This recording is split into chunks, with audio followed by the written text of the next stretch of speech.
大爷花50年收藏了4000多种可乐，现在手上的是世界上第一款可乐，已经超过了100年，瓶盖都是用的木头塞子。很多人想喝的82年可乐，他这多的是，这里简直就是肥宅天堂，什么造型的都有，全是脑洞大开的设计，各种限量版可乐，有的瓶身都镶了钻石，还有奥运纪念可乐、美国队长可乐、天使爱美丽联名款、阿凡达联名款。世界各地的可乐都能在这里找到，由于都是非常稀有的限量版，价格都比较贵，最贵的一瓶能卖200万韩元。大家仔细数了数，足足有4000多种。不仅如此，他还收藏了很多可乐周边产品。这个就是可口可乐公司推出的收音机，收集这些又花掉了好几百万。大叔表示会一直收藏下去，要打破世界纪录。然而下面这个大爷的收藏能点燃你的心。大爷在涂口红，但其实这是打火机。他转身又吃起了饼干，其实还是个打火机。他30年收藏了6000多支，家里墙纸都是用打火机做的，各种你意想不到的打火方式。看着是把锤子，其实是打火机。灯泡是打火机，牛奶盒也是，灭火器都能出火，包包能打火，高跟鞋也可以。最小的和硬币差不多，小是小了点，但照样能打火。最大的就要用手抱着。要说是燃气灶我都信，最独特的要数这个，火焰可以分叉。这些火机来自全世界各地，他每周都要挨个清理一次。虽然大爷不抽烟，打火机却已经成了他的精神寄托。他的眼睛会喷水，倒上一杯汽水，直接用鼻子喝，喝完捏住鼻子掰开眼皮，只听吱的一声，一道细水柱从眼角喷了出来，喷出了2米远，足足持续了5分钟。这还没完，他又拿出一个气球塞进耳朵，捏住鼻子后，气球竟然一点点的变大，耳朵直接成了打气筒，不一会就把气球吹爆了。接下来他又表演了其他几个绝活，都是在眼睛射水基础上延伸出来的。他说做这些就是为了好玩。之前看了一个狗血韩剧，非常感人，但很奇怪，看着看着家里的天花板突然开始漏水，但外面并没有下雨啊。原来不是天花板漏水，是自己的眼泪喷出来了。这才知道自己还有这种绝技。从此他开始不断挑战自己，从刚开始喷得很短，慢慢到现在能喷2米远。现在他还要做个更大的挑战，用眼睛喷水灭蜡烛。结果喷出来的水流太小，没有成功，对着镜子左看右看，不应该呀。接着打了几个喷嚏疏通鼻腔，又试了几次还是不行。原来小哥是感冒了，他表示等自己好了会继续挑战。听说世界纪录能喷4米，自己准备刷新下。大妈38年没摘下过口罩，20多年的邻居都没见过她的脸，都说口罩下面的脸非常恐怖，看到就会做噩梦。只有她洗脸的时候才会临时摘掉一回，但从不照镜子，洗完脸就要赶紧戴上。到底是有多恐怖呢？大家想让大妈摘掉口罩也被拒绝了，即使和家人一起吃饭也不会摘口罩，自己独自一人在卧室吃，家人都20年没见过她的脸了，就连女儿拍结婚照她都没有参加，因为拍照要求摘口罩。不仅如此，大妈走路还必须用手撑着眼皮，说这样才能看清东西。但大妈年轻时并不是这样的，到底发生了什么呢？经过长时间的跟踪拍摄，大妈也慢慢打开了心扉。原来她18岁就结婚了，婚后生下了4个孩子，但第5个孩子很不幸，出生就夭折了，这对她打击很大。慢慢的嘴巴变得不听使唤，舌头也变得僵硬起来，面部不受控制的扭曲，因为害怕吓到别人，从此就戴上了口罩。大妈鼓足勇气摘下口罩，可以看到她的牙齿都掉光了，牙龈都是外翻的。医生表示这情况就是心理原因导致的肌强直，失去孩子的痛苦让她悲伤过度，以至于严重影响到了身体健康。医生制定了详细的康复规划，相信大妈的症状会慢慢得到改善。他把一坨大便锁在了保险箱里，还说这大便价值100万，里3层外3层的打开，这不就是块石头吗？但他说这是金鱼的便便，名叫龙涎香，高档香水就是用这玩意做的，比黄金还要贵10倍，拿在手上明显比真正的石头要轻很多，闻起来还有种雨后的泥土味。难道真的是龙涎香？大便是在自家养鱼场发现的，他本来以为是块石头，随手扔水里竟然飘了上来，长这么大哪见过这情况？上网那么一查，和网上说的龙涎香非常像，这不一夜暴富了吗？朋友们都觉得这是真的，但村里老人表示，他们这地方根本就没出现过金鱼，哪来的金鱼大便啊？说再多都没用。接下来直接找专家，专家说龙涎香其实是金鱼体内的一种结石，非常稀有，可能100只金鱼里面都不一定有一个。接着对着大便一阵猛闻，还做了简单的测验，无论是颜色还是质地都非常符合，初步判断这可能就是龙涎香。接着对其取样化验，大叔满怀期待，离财富自由越来越近了。然而一番分析后，结果却显示这并不是龙涎香，只是一块在海上漂浮很久的塑料泡沫。大叔的宝贝瞬间一文不值，妻子安慰大叔，但大叔反手就撒了一波狗粮，你才是我的臭宝呀。家里没人留长发，卧室却常常出现超过1米的头发，最长的能达到2米多，比他本人都高，有时出现在厕所，有时出现在卧室。拔一跟自己的头发做对比，无论是颜色还是触感，都几乎一模一样。他认为这就是人的头发，关键家人都是短发，而且最近来做客的也都是短发。一开始还误会了老公，以为是老公在外面带来的。这种现象是1周前叠衣服时发现的，衣服是刚从烘干机里拿出来的，赶紧查看烘干机，里面却干干净净，毛都没有。可慢慢的头发出现的越来越频繁，看着吓人。房子是他们租的，刚住进来也没几个月，而且像这样的房子，租金却很便宜。当时房主也是很着急的往外租，他们怀疑房子里发生过什么不好的事，难不成真有那东西？摄像小哥才不信，带着毛发找到专家，专家研究半天，说从厚度和质地来看，确实跟头发非常相似。接着又放在显微镜下这么一看，结果显而易见，这并不是头发，而是一种线头，应该就是衣服上的一些缝线。接着妻子检查了所有衣服，果然在一件西装上抽出了一模一样的线头，长度也完全吻合，又是虚惊一场。大妈用胶带把天花板的灯都封了起来，又在客厅放了4台空气净化器，24小时开着，说是为了保命。因为他家天花板一直飘来一股恶臭，闻着像腐尸的味道，把天花板上的孔洞封死后，臭味反而越来越大，连厨房上面也传来了恶臭。不过最臭的还要数卧室，一开门恶臭扑鼻而来。丈夫对于这种气味表示还好，因为他有鼻炎闻不到，但这可苦了大妈了，经常被熏得睡不着，不得已装上了4台净化器，但并没什么效果。天一亮他就出门，家里一刻都待不下去。为了搞清楚怎么一回事，专家用设备分别检测了天花板和厨房，数值都很正常。随后来到卧室，瞬间数值爆表，越靠近化妆台数值越大。化妆台上的一个小盒子引起了专家的注意，大妈说这是保湿霜，已经很久没用过了。拧开盖子，一股恶臭袭来，差点把专家送走。用仪器测了一下，数值超过了34，要知道下水道的气味也才20左右。仔细一看，原来这保湿霜早就过期变质了，家里的恶臭就是从保湿霜里飘出来的。因为一直开着卧室的窗户，臭味就被吹得满屋都是，让他误以为是天花板上传来的。大妈只是在家种了一个盆栽，却引得植物专家纷纷上门参观。只因这盆栽实在不一般，一夜就能长高20厘米，10多天就长到了3米。大家架起摄像机对着植物顶端，一夜过去了，植物肉眼可见的疯狂生长。据大妈介绍，这盆栽大有来头。前段时间她做了个手术，出院后就遇到了一个怪和尚，什么都没说，就把这植物送给了她。说来也是奇怪，自从这植物来到家里，大妈身体也在一天天好转。大妈觉得这一切都是盆栽带来的，认为她肯定是被高僧加持过。从那时起，大妈每天精心照料，浇水都用山泉水。刚开始她只是冒了一个小尖尖，没想到10多天竟然疯长到了3米。她现在就想知道这东西到底是啥。专家看到这景象也觉得不可思议，因为当地环境不利于它生长，长成这么高非常罕见。说这是一种墨西哥植物，名叫龙舌兰，这根长长的就是它的花茎，最终可能会在顶端开花，据说每30年才会开一次，而且环境要非常适合。但韩国的冬天太冷了，可能无法等到开花的那一刻。最后专家还说了一个残酷真相，龙舌兰一生只开一次，那就是一旦开花，也就意味着它的生命到头了。大妈显得很伤感，专家说可以采集到种子进行播种繁殖。大妈又恢复了笑容。1个月后，令人意想不到的是，龙舌兰真就开花了，艳丽的黄色花朵看起来好像一把火炬，上面还泛着光，蜜蜂都被吸引来了，最终高度也达到了3.6米。全村男女老少齐聚一堂，都想来沾沾好运。据说龙舌兰开花就能实现愿望，众人纷纷点赞许愿。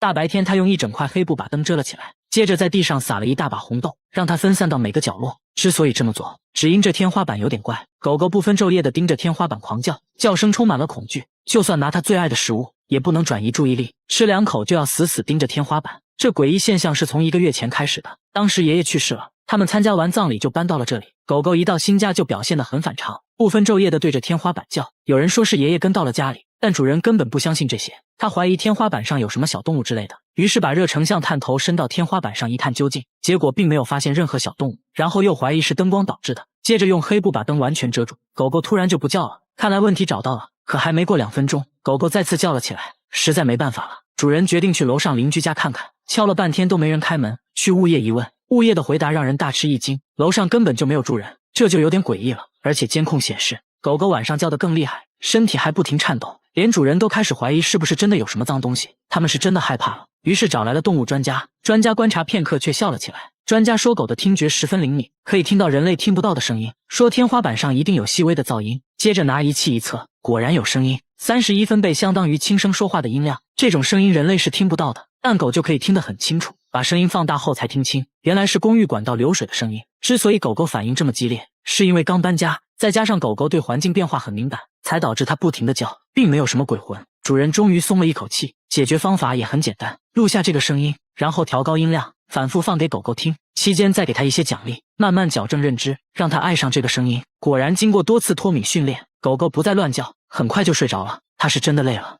这对情侣为了减肥，每天吃过7发霉的食物，对他们吃的泡面和马桶分别采样检测，结果泡面比马桶还脏，细菌含量是马桶的几10倍，他们却毫不在意。放了半个月的米饭已经发霉变质成了一坨，这个时候吃味道刚刚好，加点发酸的灵魂配菜，那小味一下就上来了。再来上几勺发霉的番茄酱增加口感，臭豆腐汁也得来点，最后加上过期的酸奶，使劲搅拌均匀，一份元素周期拌饭就做好了。那味道简直比下水道还夸张，两人却吃得津津有味，边吃还边笑，说味道还差点。这还没完，饭后水果更夸张，外皮发黑腐烂的香蕉成了首选，表皮已经渗出了粘稠汁液，对他们来说这种成熟度刚刚好，说吃起来像巧克力。吃完香蕉还不过瘾，接着拿出了发霉的橘子，说女朋友最爱吃发霉的部分，说着就开始撒狗粮。节目组看不下去了，给他们准备了一桌正常人吃的饭菜，他们只是闻了一下就连连摇头。他们说吃变质的食物主要是为了减肥，因为这样更容易催吐。他就是用这种方法从200斤减到现在的128斤，女朋友也是从140斤减到了90斤，听起来简直匪夷所思。大家带他们来医院，通过内窥镜检查后发现，他们都患有严重的胃溃疡，如果继续吃的话，很可能会发生癌变，所以用这种方式减肥是不可取的，大家千万不要模仿哦。深夜全村人都不睡觉，全部守在一个摄像机前面，摄像机正对着黑漆漆的山坡，只为拍到一个熟悉又恐怖的面孔。村里人最近被这东西搞得精神崩溃，每到夜幕降临，村里山坡上就会出现一张脸，脸部轮廓非常清晰，就这样一直盯着整个村子。很多人自从见过这鬼脸后，每天都做噩梦。村长说山坡之前就是墓地，到现在还有好几座坟墓，已经不知道墓主人是谁了。大妈还说在她小时候，山坡上就发生过一起惨案，一家3口惨遭灭门，村民都觉得肯定是那个心怀怨恨的人来索命了。来到傍晚，节目组对着山坡架起了摄像机，准备全程记录。村民都聚集在摄像机前面，都在等那张脸出现。天渐渐黑了下来，那张脸也准时浮现，有鼻子有眼的，像是一个男人的脸。村民议论纷纷，越说越离谱。摄像小哥壮着胆子，决定近距离多角度观察。走到鬼脸的位置，却只有一棵大树而已，稍微波动下藤蔓，这鬼脸的形状一下子就变了。换了几个角度再看，一下子就明白怎么回事了。原来这鬼脸是路灯照在大树上形成的阴影，对称的阴影就成了眼睛，树干成了鼻子，藤蔓就成了脸的轮廓，一切都是错觉而已。知道真相的村民终于松了一口气，说现在看起来更像是一张笑脸，感觉可爱多了。他在厕所偷偷安了监控，正对着马桶和面盆，看到了让人哭笑不得的一幕。晚上等一家人睡着后，厕所就会传来咕呱咕呱的怪声，打开灯却什么都没有，窗户都安装了防盗窗，根本不可能有东西能进来。这怪异现象搞得一家人精神崩溃，半夜都不敢上厕所。有次主人半夜实在尿急，蹑手蹑脚的来到厕所门口，就看到一个小黑点闪过，从面盆一水孔钻了进去。这下主人更怕了，拿着录到的声音求助专家。专家一听却笑了，给他出了一招，在水龙头上绑一条面包虫，把这东西调出来。主人壮着胆子乖乖照做，完事只需要守着监控静静等待。没一会，厕所就传来了一声咕呱的叫声，只见有个黑黑的东西在众目睽睽之下从面盆里钻了上来，仔细一看竟然是只树蛙。难道一直发出怪声的就是它？树蛙对着面包虫若有所思，也不知道在想什么，接着一口吞了。没成想虫子绑得太紧，尝试了几次都没吃到，又灰溜溜地钻进了面盆。关键它家在9楼，这树蛙是怎么爬上来的呢？虽然树蛙会爬墙，但靠它自己是不可能爬到9楼的。楼上楼下的邻居都问过了，也没人养树蛙。专家研究半天，说树蛙只可能是从外面人为带回来的。问了一圈，主人说前段时间从乡下拿回来很多白菜，准备做泡菜。专家一拍脑袋，说树蛙很可能就藏在了白菜里，阴差阳错就蹦到了面盆里。现在重要的是赶快把它解救出来。把面盆拆下来，刚切开一个洞，树蛙就跳了出来，小小的一只，非常可爱。大家决定先暂时把它养在家里，等春暖花开时再让它回归自然。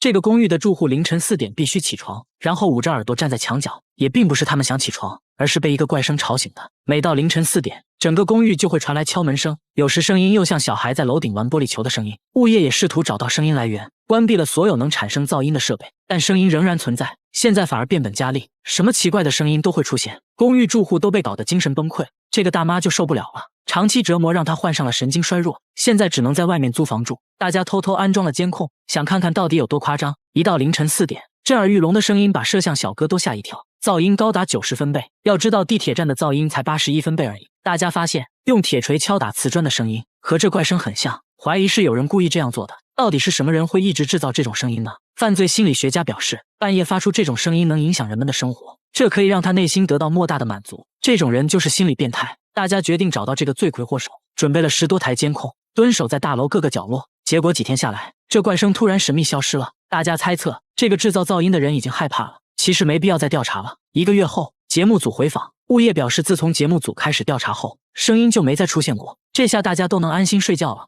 一群男人在尼姑庵偷偷安了监控，正对着寺院里的一座荒废电梯，男人还趴在电梯口左看右看。这群人并不是变态，只是这电梯有点怪。晚上等师太们睡着后，寺院里的电梯就会传来怪声。师太说这怪声是1个月前开始的，接着拿出了自己录到的声音。这声音像是有什么活物在叫，但他又不敢肯定是什么。说来也是奇怪，师太每次打坐念经的时候，声音就会立马停止。这东西好像很害怕念经，关键这是佛门禁地，怎么可能会有那种东西？师太心里还是有点怕呀，每晚都会安排人念经到天亮。这东西胆子也是越来越大。有次师太吹口哨，他竟然还回应了起来。关键这电梯已经荒废7年了，内部都是积水，到底是什么东西能在这种环境下存活1个月呢？大家决定把相机伸到下面一探究竟，结果左看右看，除了一潭死水和一些电器设备外，里面啥都没有。接着又把相机伸到水下，还是一无所获。师太想用吹口哨的方式来召唤他，这次未能如愿，下面没有任何回应，还是静悄悄的。那现在咋办呢？大家决定拆电梯，接着又把水抽干了。摄像小哥壮着胆子爬了下去，环顾四周没发现任何活物，真是见了鬼了。就在大家快要放弃的时候，一只树蛙跳了出来，难道一直发出怪声的就是它？专家把录到的声音和树蛙的声音做了对比，确认这怪声就是树蛙发出来的。之所以叫声和平时有区别，是因为电梯里的这只正处发情期，所以刚开始才没听出来。师太终于松了一口气，你别说，现在看起来这小东西还蛮可爱的，那就留在寺院念经吧。大妈有床不睡，偏偏在卧室搭了个帐篷，睡觉前还要用拖把敲几下天花板，因为家里每天都会发生毛骨悚然的事，早上就会出现上万只死蜜蜂，足足能装满一个垃圾桶。然而更多的蜜蜂像疯了一样往屋里钻，就好像屋内有什么东西在吸引着它们一样。一到晚上更夸张，整个天花板都会传来嗡嗡嗡的声音，用拖把敲几下才会消停一会。这可苦了大妈了，每天都会被蛰伤，实在没办法，她直接在卧室搭了个帐篷睡。可奇怪的是，邻居家却从没出现过蜜蜂，这么多蜜蜂到底是哪里来的呢？大家了解一番，怀疑蜜蜂是从附近山上来的，但蜜蜂为啥偏偏选择来他家呢？到底是有什么东西在吸引着它们呢？大妈说之前在外墙孔洞处发现过蜜蜂进出，赶紧找人把洞堵上了。从那以后，每到晚上天花板就会传来嗡嗡的声音，大妈怀疑上面有个蜂窝，堵住的那个洞口应该就是蜜蜂的出入口。现在它们都被困在了天花板里。天色已晚，大家决定明天再来研究。可第二天奇怪的事情又出现了，死掉的蜜蜂突然就变少了，而且天花板也静悄悄的。这一夜到底发生了什么？